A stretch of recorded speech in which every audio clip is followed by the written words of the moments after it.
Electric resonance. When a system is driven by an energy source whose frequency is equal to natural frequency of the system, the amplitude of oscillations becomes large and resonance is said to occur. ज्यावेळी आपण external driven frequency त्या सिस्टीमच्या natural frequency इतके होते त्यावेळी त्या सिस्टीममध्ये maximum ॲम्प्लिट्यूडनं oscillations होतात, त्यालाच रेझोनन्स ऑकर झाला असे म्हणतात, रेझोनन्स झाला असे म्हणतात. Series resonance circuit. There are two types of resonance. First one is series resonance circuit. Now consider this diagram, and here a circuit in which inductance L, capacitance C and resistance capital R are connected in series, and the circuit admits maximum current corresponding to a given frequency of AC is called series resonance circuit. तर ह्या सर्किटमध्ये inductance L, capacitance C, resistance R हे सिरीजमध्ये connect केले आहेत ह्या ए C सोर्सला. आणखीन ह्यामध्ये ए सी सोर्सची फ्रिक्वेन्सी जी आहे ही फ्रिक्वेन्सी ज्यावेळी वाढत जाईल त्यावेळी हा सर्किटमधला करंट पण वाढत जाईल आणि एका पर्टिक्युलर फ्रिक्वेन्सीला हा करंट ज्यावेळी मॅक्झिमम होईल. आणखीन परत जर आपण हा फ्रिक्वेन्सी जर ही वाढवली तर करंट कमी होतो, तर एका पर्टिक्युलर फ्रिक्वेन्सीला हा करंट मॅक्झिमम असतो. ती फ्रिक्वेन्सी जी आहे त्याला आपण रेझोनन्स फ्रिक्वेन्सी म्हणतो. आणि ज्या फ्रिक्वेन्सीला करंट मॅक्झिमम ह्या सर्किटमधून फ्लो होतो ती जी कंडिशन आहे त्याला ही सेरीज रेझोनन्स कंडिशन म्हणायची. The impedance Z of an L C R circuit is given by. आता ह्यामध्ये असणारा इम्पिडन्स जे आहे, इम्पिडन्स म्हणजे इंडक्टन्स, कॅपॅसिटन्स, रेजिस्टन्स ह्या तिघांनी मिळून ए सी करंटला जे काही अपोजिशन केले ते अपोजिशन म्हणजेच इम्पिडन्स असतं. आणि ते इम्पिडन्स झेड जे आहे हा under root R square plus in bracket omega L minus 1 upon omega C bracket square. हा झेड आहे impedance, that is opposition offered by these three compounds, that is inductance, capacitance, resistance for flow of A C current.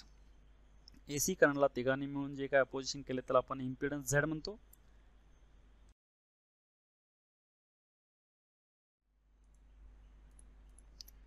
Now here consider this graph of this frequency against current. Frequency taken along x-axis and current along y-axis. Now here initially as frequency increases, current increases up to particular value. Beyond that value again if frequency increases, current decreases like this. At this particular frequency current is maximum. This frequency is known as resonance frequency. For this resonance frequency current is maximum at some angular frequency that is omega R XL equal to XC. ज्यावेळी XL equal to XC असतं त्यावेळी Z minimum असतो, impedance minimum असतो. Impedance म्हणजे opposition जे आहे inductance, capacitance, रेजिस्टन्सचं हे अपोजिशन मिनिमम असतं. अपोजिशन मिनिमम म्हणजेच करंट मॅक्झिमम असतो. म्हणून कंडिशन जे आहे एक्सेल इक्वल टू एक्सी त्यावेळी करंट मॅक्झिमम असतो. दिस रेझोनन्स कंडिशन आहे.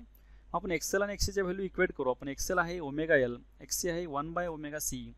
आपण ही रेझोनन्स फ्रिक्वेन्सीसाठी घेतल्यानंतर अँग्युलर फ्रिक्वेन्सीसाठी तर omega R L equal to 1 by omega r c.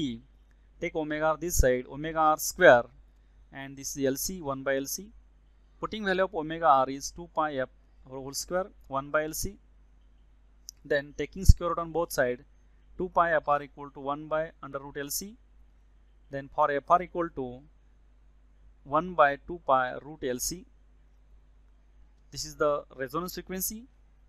When the impedance of on LCR circuit is minimum, circuit is said to be purely resistive. Current and voltage are in phase and hence the current is maximum.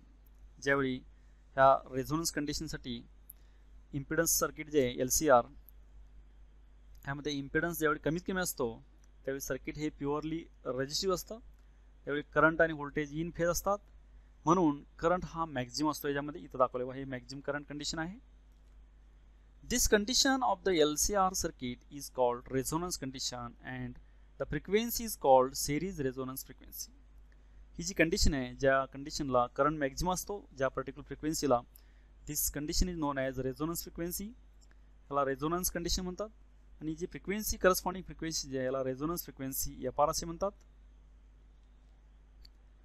The variation of RMS current with frequency of AC is as shown in figure.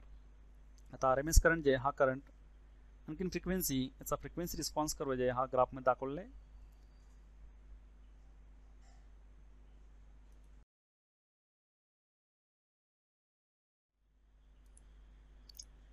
Now characteristics of series resonance circuit.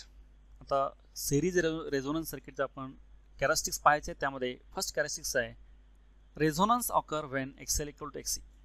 ज्यावेळी inductive reactance आणि capacitive reactance दोन्ही same असतात त्यावेळी resonance घडतो, resonance occur होतो. Resonance frequency FR equal to 1/2π√LC. तर रेझोनन्सची frequency जी आहे आपण ह्या फॉर्म्युलाने काढू शकतो. या पर्टिक्युलर फ्रिक्वेन्सीला करंट मॅक्झिमम असतो आणि इम्पिडन्स जे इम्पिडन्स मिनिमम असतो. म्हणजेच काय XL इक्वल टू XC असतं. आणि this resonance frequency you can calculate using inductance and capacitance, putting value of inductance and capacitance here.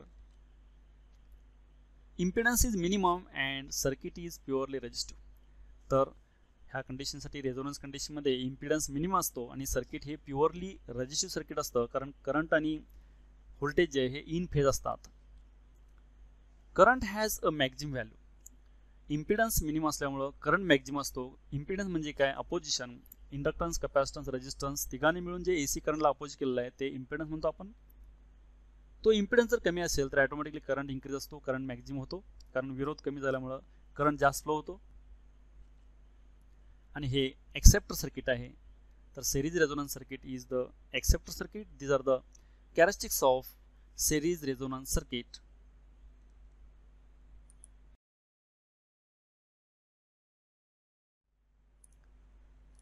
Now next one is parallel resonance circuit. आता आपण parallel resonance circuit पाहायचं आहे. Now consider this diagram. These two components are connected in parallel, that is inductance and capacitors. These two components are connected in parallel and this parallel combination is connected across this AC source. A parallel resonance circuit consists of a coil of inductance L and a condenser of capacity C joined in parallel to a source of alternating EMF as shown in figure. तर inductance आणि capacitor हे parallel मध्ये connect केलेले आहेत आणि हे combination AC सोर्सला connect केलेलं आहे. In case of an inductor, the current lags behind the applied EMF by a phase angle of π/2. Then total current I in the circuit at this instant is. तर inductive सर्किटमध्ये current जे lagging असतो, voltage leading असतं by an angle π/2 that is 90 degree. तर यामधून जाणारा current जे हा करंट आपण तिथं पाहायचा आहे बा. हे AC अप्लाय केल्यानंतर यातून जे करंट पास होईल हा I करंट इथं आल्यानंतर डिवाइड होईल. करंट डिवाइड झाल्यानंतर some current will flow through this inductance, remaining current flows through this capacitor. इंडक्टन्समधून गेलेला करंट आपण IL कन्सिडर केला, कॅपॅसिटरमधून गेलेला करंट आपण IC घेतला, तर टोटल दोन्ही करंट ॲड केल्यानंतर I येतो. म्हणून I करंट जे आहे IC प्लस IL. आणखी करंट फ्लोइंग थ्रू कंडक्टर जे आहे कॅपॅसिटर, हा कॅपॅसिटरचा करंट आपण युझिंग ओम्स लॉ जे आहे voltage divide by resistance, voltage phi divide by resistance is XL. इंडक्टन्सचा रेजिस्टन्स आपण XL म्हणतो. इंडक्टिव्ह रिॲक्टन्स व्होल्टेज जे आहे E आणि E म्हणजे इथं इन केस ऑफ इंडक्टन्ससाठी E0 sine of omega T minus π/2 येतं प्लस IL जे आहे इंडक्टन्समधला करंट, सॉरी IC कॅपॅसिटरमधला करंट जे आहे हा कॅपॅसिटरमधला करंट E0 इथं हा IC जे आहे इकडे घेतला आहे आपण, IL इथं घेतला आहे. हा इंडक्टन्समधून जाणारा करंट जे आहे E0 upon E upon XL आहे तो, आणि E म्हणजेच काय E0 sine of omega T minus π/2. इंडक्टन्ससाठी असं असतं हे व्होल्टेजचं इक्वेशन. आणि कॅपॅसिटरमधून जाणारा करंट जे IC आपण इकडे लिहिलं आहे हे E upon XC, voltage divide by कॅपॅसिटरचा रेजिस्टन्स XC असतो, कॅपॅसिटिव्ह रिॲक्टन्स. आणि कॅपॅसिटरचं व्होल्टेज जे आहे E0 sine of omega T plus π/2 असतं. मग आपण हे E0 upon XL as it is sine omega T minus π/2 हे आपण मायनस कॉस ओमेगा टी घेतलं. आणखी इथं साइन ओमेगा टी प्लस π/2 हे कॉस ओमेगा टी आहे. E0 अपॉन XL ह्यामध्ये E0 cos omega T common घेतल्यानंतर 1/XC मायनस 1/XL राहिलं. E0 cos omega T as it is. आता XL जे आहे हे ओमेगा येतं, XC जे 1 अपॉन ओमेगा सी येतं, तेव्हा इन्व्हर्ट केल्यानंतर रिव्हर्स मल्टिप्लाय केल्यानंतर ओमेगा सी येतं मायनस 1/ओमेगा एल आहे. This is total current I flowing through the circuit.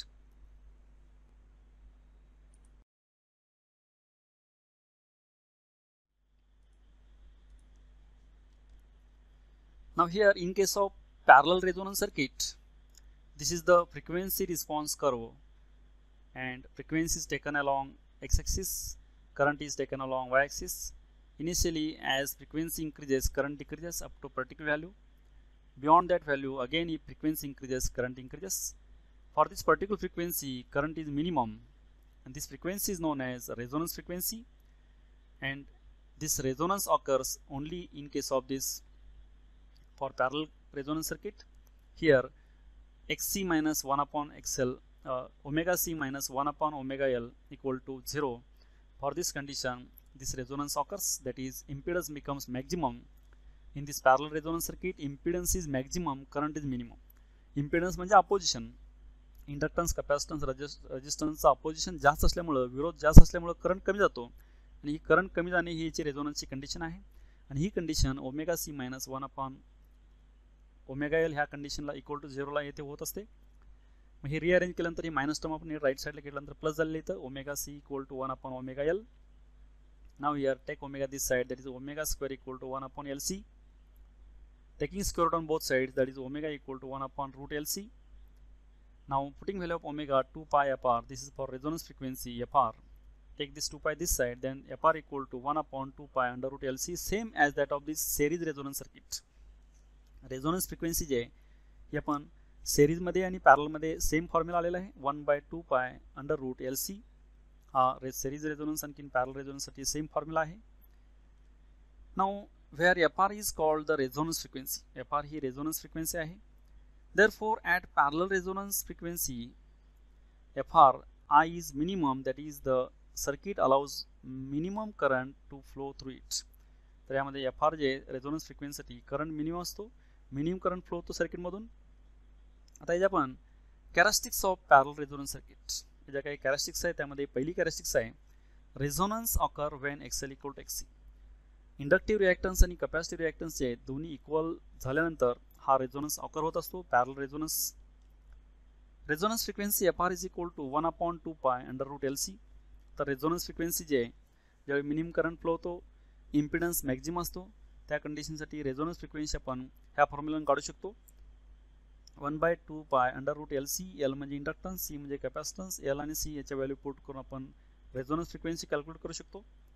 Impedance is maximum, तर ह्या केसमध्ये इम्पिडन्स जे असतो मॅक्झिमम असतो, अपोजिशन मॅक्झिमम असतं, त्यामुळे करंट मिनिमम असतो. अपोजिशन मॅक्झिमम झाल्यामुळे करंट मिनिमम फ्लो होतो, विरोध जास्त होतो करंटला, त्यामुळे करंट कमी जातो, करंट कमीत कमी फ्लो होतो, मिनिमम करंट फ्लो होतो. आणि हा रिजेक्टर सर्किट आहे. The resonance parallel resonance circuit is considered as a rejector circuit, used as a rejector circuit. These are the characteristics of parallel resonance circuit.